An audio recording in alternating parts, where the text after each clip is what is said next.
The LA Kings get a very special win over the Ducks. Details on that and more on this edition of Locked On LA Kings.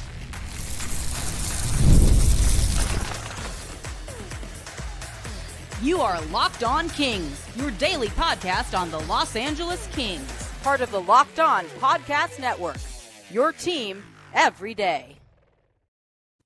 Hey, Kings fans, welcome to Locked On LA Kings, part of the Locked On Podcast Network, your team every day. Thanks for making Locked On LA Kings your first listen every day. We are free and available wherever you get your podcasts and on YouTube. I'm Eddie Garcia, your host of Locked On LA Kings. I've worked in sports media for the past 30 years, also co-host of Locked On NHL Game Night, a nightly podcast and YouTube show that wraps up the night in the NHL, new episode out now, and a passionate LA Kings fan for over 30 years. This episode is brought to you by FanDuel. Right now, new FanDuel customers can get $250 in bonus bets if your first $5 bet wins. The LA Kings played game 78 of the NHL season, hosting the Anaheim Ducks in the final freeway face-off of the year. LA was coming off a disappointing 2-1 home loss against the Seattle Kraken on Monday. Kings entered the game with a 44-24-9 overall record, 29-5-4 at home, and just 2 points up on the Edmonton Oilers for second place in the Pacific Division. Checking the Kings lineup and checking the injury report for the Kings.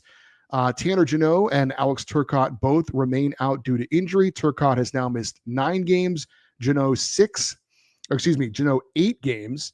However, Turcotte now listed as very close to returning, according to head coach Jim Hiller. So likely we will see him either Saturday against Colorado or Monday in Edmonton. As for Tanner Jeannot, still listed as week to week.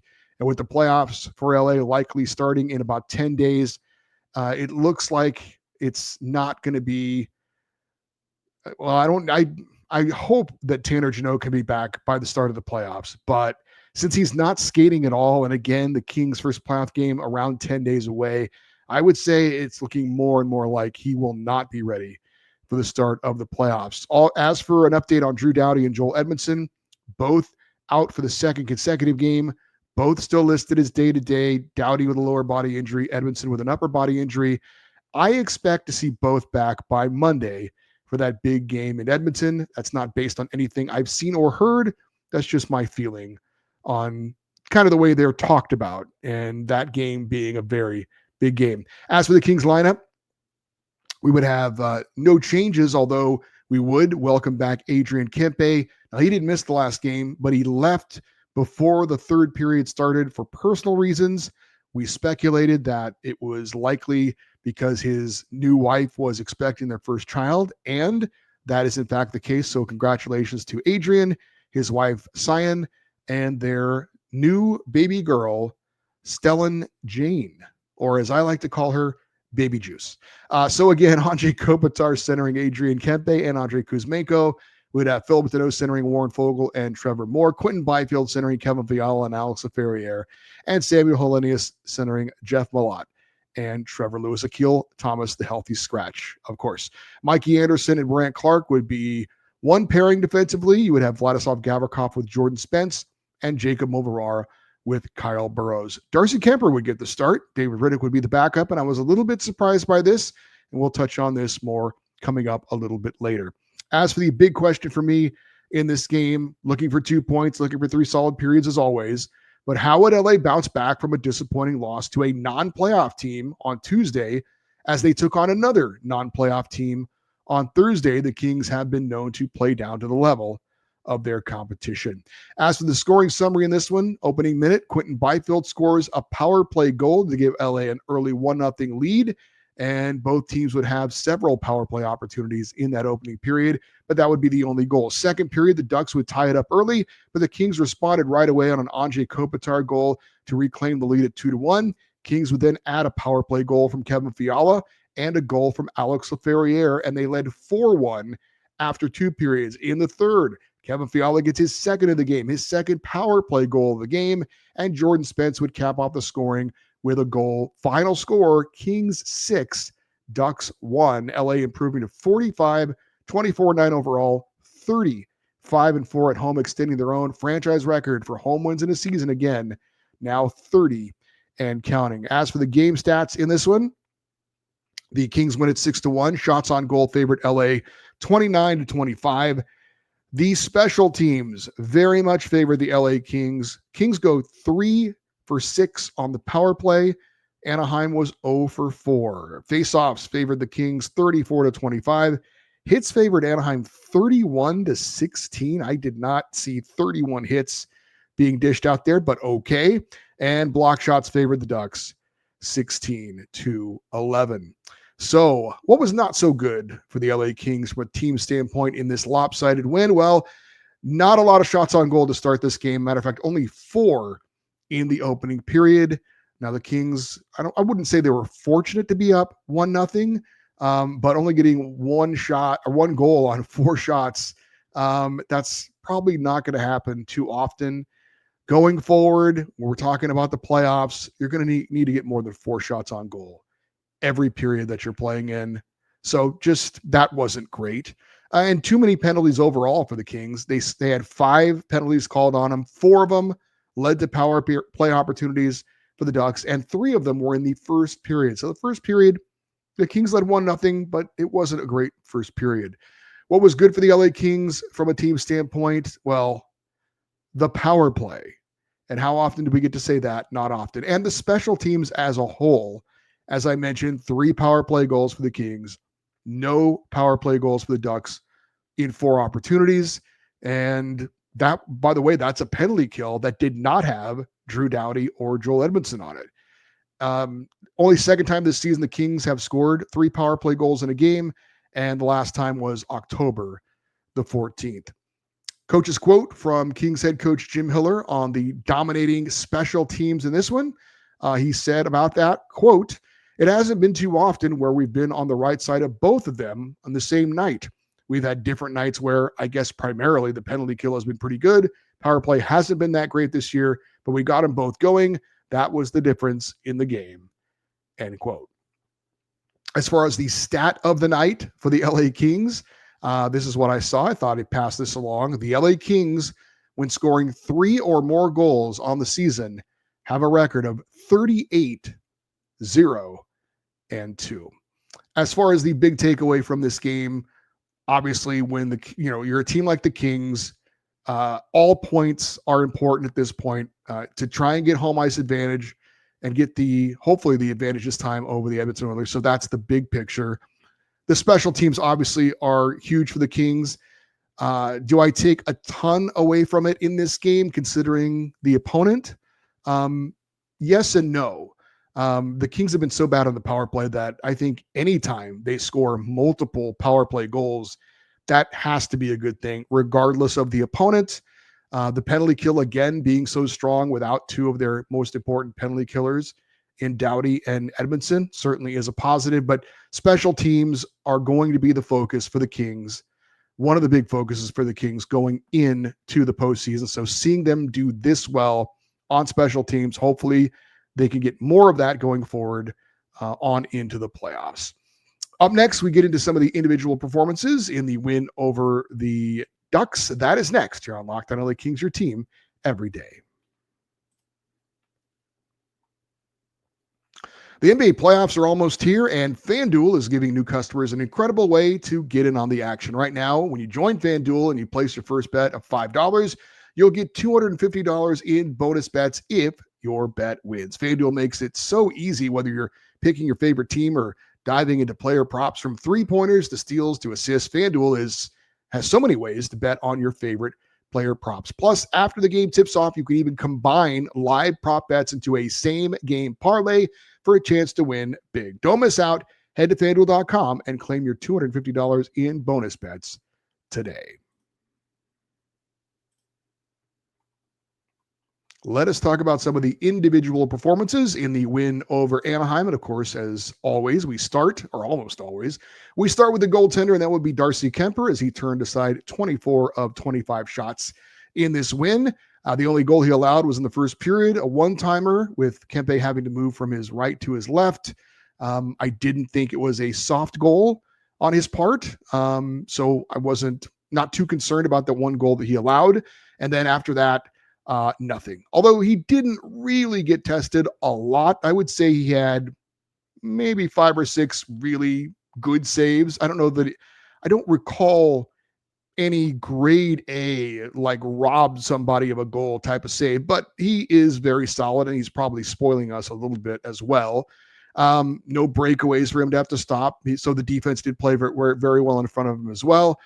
It's now 15 consecutive starts that Darcy Kemper has allowed 2 or fewer goals. The only other goalie since NHL expansion in the 60s to do that, Mika Kiprasov of the Calgary Flames. He had a streak of 16 straight games where he allowed 2 or fewer goals. That was during the 2003-2004 season. So Darcy Kemper is 2 away from breaking that mark.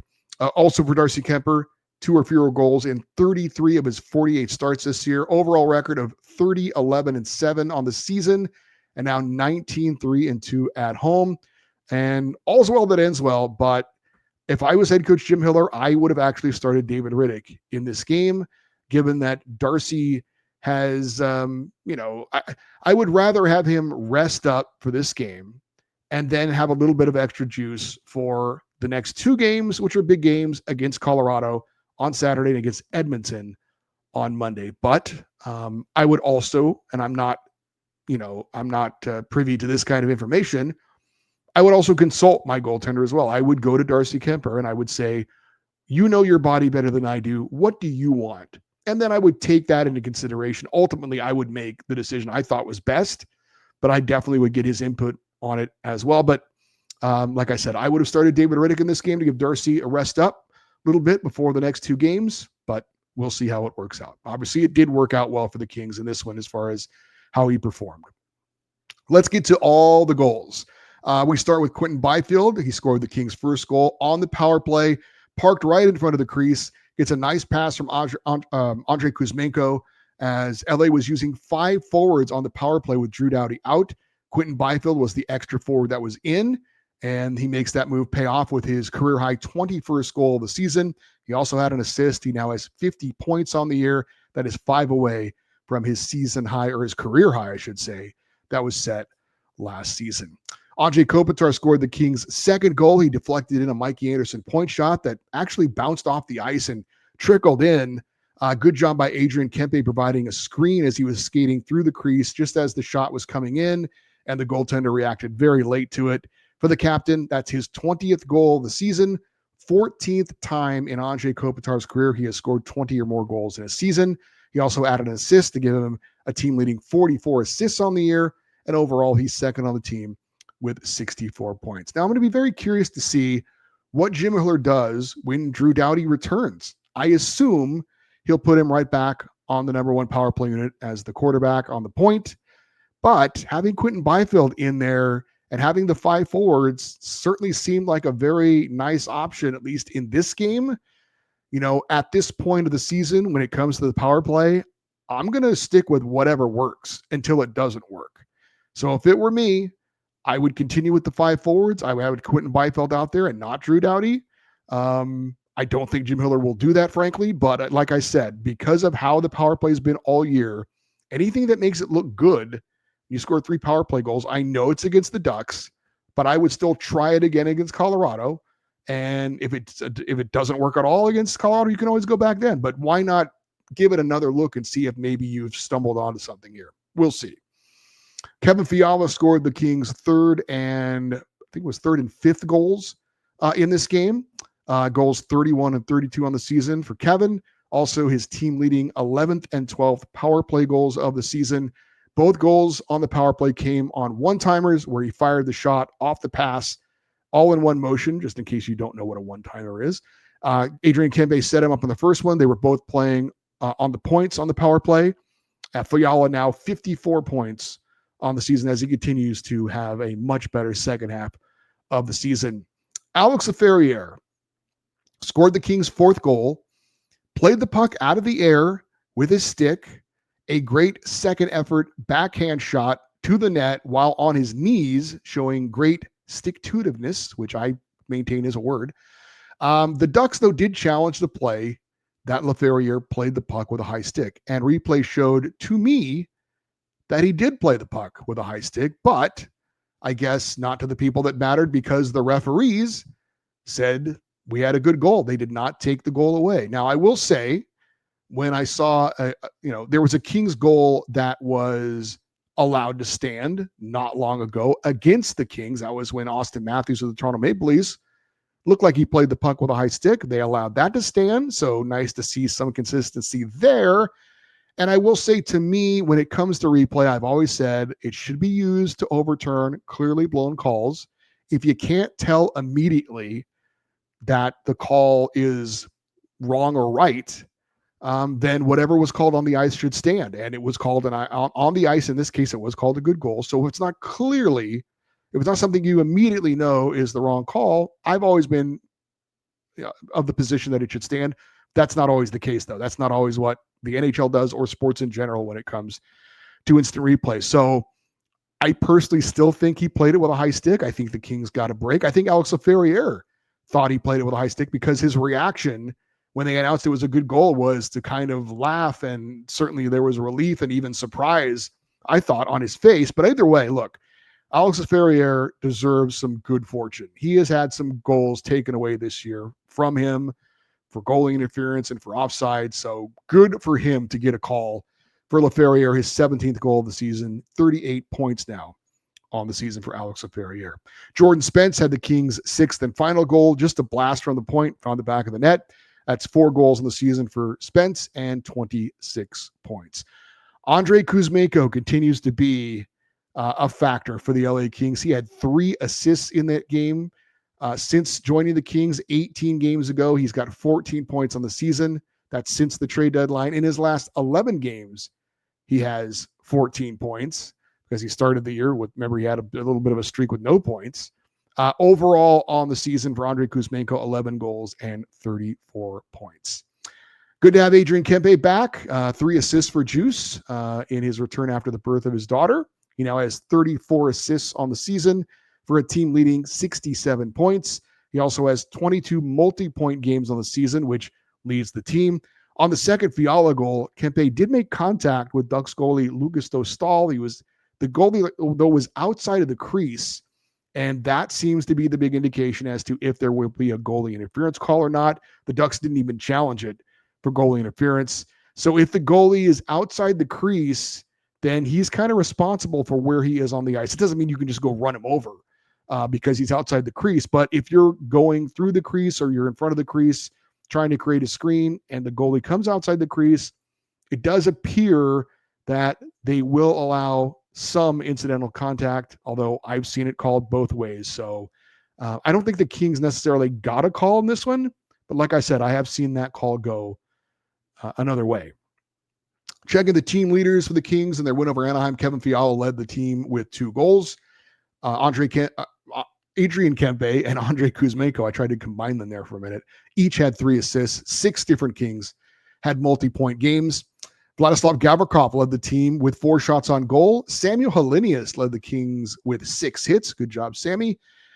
Jordan Spence and Jacob Moverar each had 2 blocked shots. Mikey Anderson led the Kings in time on ice with 21 minutes and 57 seconds. And Andrei Kopitar was the best King in the faceoff circle, winning 14 of 20 faceoffs, 70%. All right, up next, we give out our 3 stars of the game. We check in on the playoff race, the updated standings, and we also check in on Kings prospects in postseason play as well. All that next here on Locked On LA Kings, your team every day. There is nothing like the energy of a live game, whether it's catching a last-minute NHL showdown or soaking in the excitement of an NBA matchup. But finding great seats at a great price, that used to be a challenge until I found Gametime. Gametime makes scoring last-minute tickets even easier. Prices actually drop as the event gets closer, and with their all-in pricing, you can see the total cost up front. No surprises at checkout. Save up to 60% off buying last minute for sports, concerts, comedy, and theater events. And with seat views before you buy, no surprise fees, and the lowest price guaranteed, you can book with total confidence. Their lowest price guaranteed means I never have to worry about overpaying. Take the guesswork out of buying tickets with Gametime. Download the Gametime app, create an account, and use the code LOCKEDONNHL for $20 off your first purchase. Terms apply. Again, that's code LOCKEDONNHL for $20 off. Download Gametime today. Last minute tickets, lowest price guaranteed. All right, let us pass out our 3 stars of the night. And obviously, there were a lot of options when the team scores 6 goals, and a lot of guys have multiple point nights. I will not have Darcy Kemper on here, although I recognize that just allowing the 1 goal certainly was a nice performance. But we're going to go with Adrian Kempe as the number 3 star with his 3 assists on the night. Andrei Kuzmenko also had 3 assists, but 2 of his 3 assists were primary assists, so I gave him the number 2 star. And the number 1 star is the man who scored 2 power play goals, and that would be Kevin Fiala. So Adrian Kempe, the 3rd star, Andrei Kuzmenko, the number 2 star, and Kevin Fiala, the number 1 star. Let us check out the Pacific Division standings, at least the top 3 in the Pacific Division, as it stands now after Thursday's game. The Vegas Golden Knights still on top. They are going to win the division. 79 games played, a record of 48, 22, and 9 for 105 points. They beat the Seattle Kraken 2-1 Thursday night to inch, I believe, 1 point away from wrapping up the Pacific Division title. I think it's going to be their 4th division title. The Kings, by the way, have won 1 division title in their history. Those Vegas Golden Knights, those fans have had it rough. The Kings check in with a 78 games played, a record of 45, 24, and 9 for 99 points. So the Kings on the verge of eclipsing the 100-point mark on the season. Up next for the Kings, they will play Colorado at home. Up next for Vegas, I will mention, they will play Nashville at home. And then there's the Edmonton Oilers with 78 games played, just like the Kings, also 45 wins like the Kings.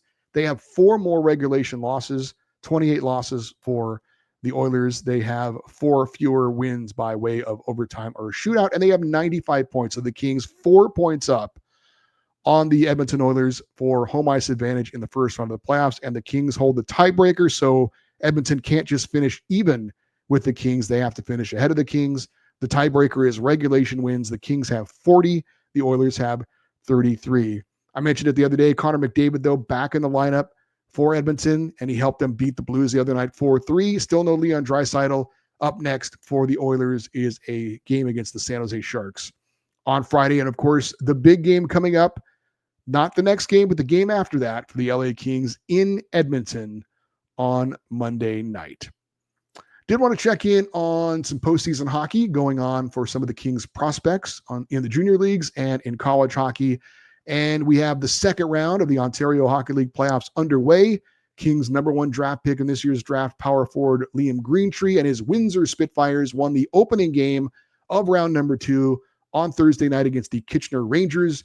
Greentree had a goal and an assist in a 5-1 victory. Liam Greentree now has 8 goals and 9 assists for 17 points so far this postseason. And I believe that is I'm going to say it was in 7 games, I believe, so far. I think the first round series for them went 6 games. Anyway, game number 2 of the series for Liam Greentree is coming up on Saturday. So again, that Kings first round pick is looking really good so far. He had a great regular season, and he's continued into the postseason. Meanwhile, Kings' 6th round pick, 2024 defenseman Jared Woolley and his London Knights played the opener of their second round series against the Erie Otters, and they get a 6-3 victory. No points in that game for Woolley on the season. In the postseason, he's got 2 goals and an assist so far. Game 2 of that series will be Saturday as well.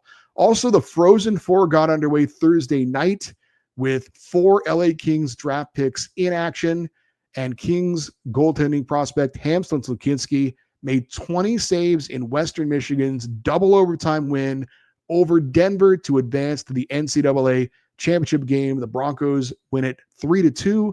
That win did come at the expense of Kings prospects Jared Wright and James Reeder, who both won national titles with Denver last year. They will not get a chance to try and defend their title as they lose in the national semifinals. So Hampton Slukinski and Western Michigan will face Boston University for the NCAA championship coming up on Saturday. BU, with Kings' second round pick in 2022 senior forward Jack Hughes, beat Penn State in the other national semifinal by a score of 3-1. Hughes had a goal and an assist in that win. So good luck to Hampton Slukinski and also to Jack Hughes in the championship game coming up on Saturday.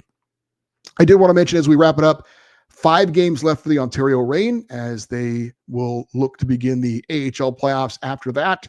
They will be in action on Friday and Saturday in San Jose against the Barracuda. Rainer in third place in the Pacific Division, 4 points behind first place, Colorado. And finally, thanks to Ed and Brea, who did guarantee that the Kings would lose to the Anaheim Ducks. He even said it was going to be 5-0. He wished me a happy Miracle on Manchester Day on Thursday, and I will wish the same to all of you. If you don't know, Thursday was the anniversary of the greatest comeback, not only in Kings playoff history, but in NHL playoff history. The Kings were down 5-0 in the third period. The Edmonton Oilers scored 5 goals to tie it. Steve Bozak scored with 5 seconds left in regulation to send it into overtime. And then friend of the show, Darrell Evans, won it in overtime, 6-5, the Miracle on Manchester. One of the great moments in LA Kings history and one of the greatest moments in NHL playoff history. All right, for you everydayers, those of you that listen and watch Locked On LA Kings every day, coming up on our next show, we will have our weekly Kings fan feedback show. If you would like to get an email in for that show, there's still time. The email address is lockedoneddie@gmail.com, EDDIE. And you can always post your comments if you're watching on YouTube in the comment section. We appreciate that. We would love for you to stay connected with the show through social media, X, Twitter, Instagram, TikTok. We are at Locked On LA Kings. I'm Eddie Garcia. Thank you as always for listening and watching this episode of Locked On LA Kings, part of the Locked On Podcast Network, your team every day. Have a great rest of your day. We'll talk to you in our next show. And as always, go Kings, go.